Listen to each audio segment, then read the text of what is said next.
Very important to protect the dome.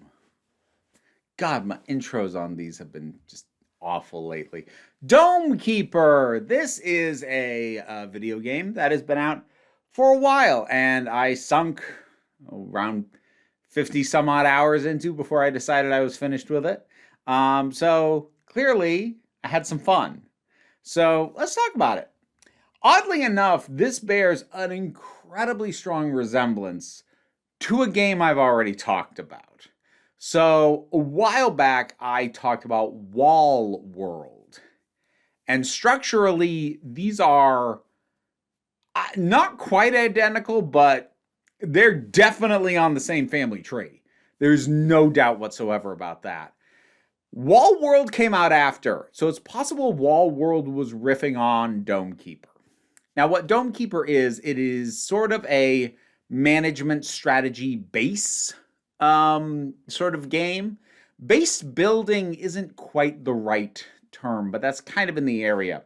The idea being that on a hostile planet, your character just gets dropped down in a dome that lands, and then you drill down and you start mining. And you find various kinds of ore in there. Iron, you find deposits of water, you find cobalt, which is used for different things.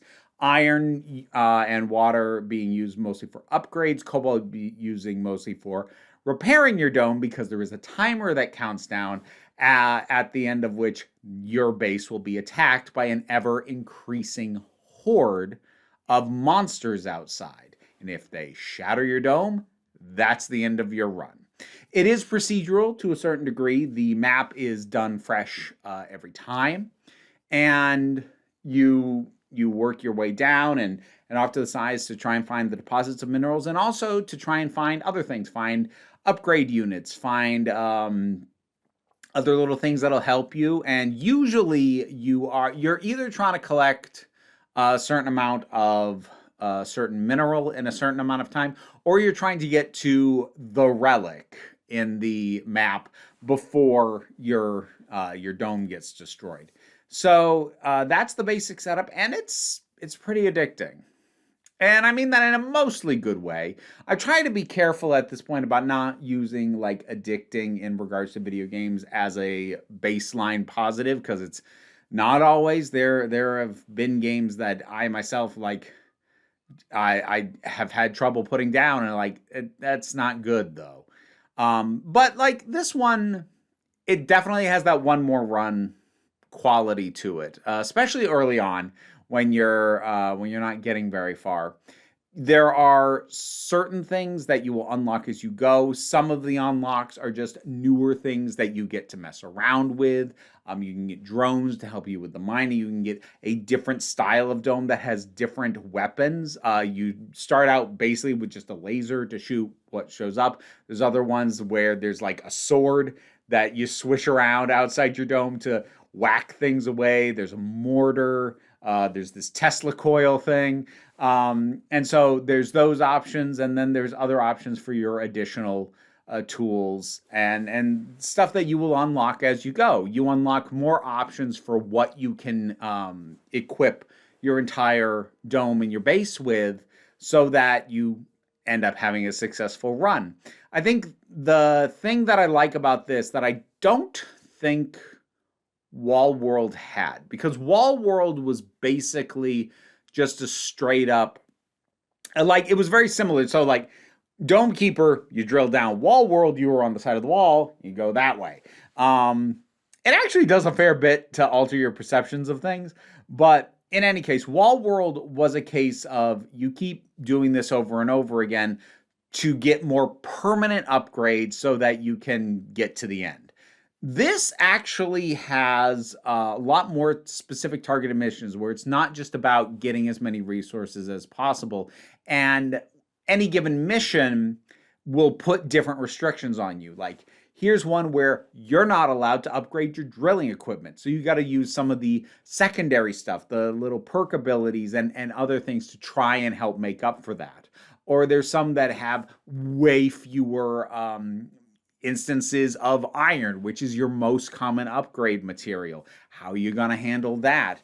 There are ones that only have the flying enemies that hit you with projectiles. There are some that only hit you with the melee opponents, and you think, oh well, if it's all one or all the other, that'll be fine. Like, no, but they hit you with a lot of these things, and the standard run has a balance of both so that it's easier to manage. When it's all of only one of them, that's actually harder.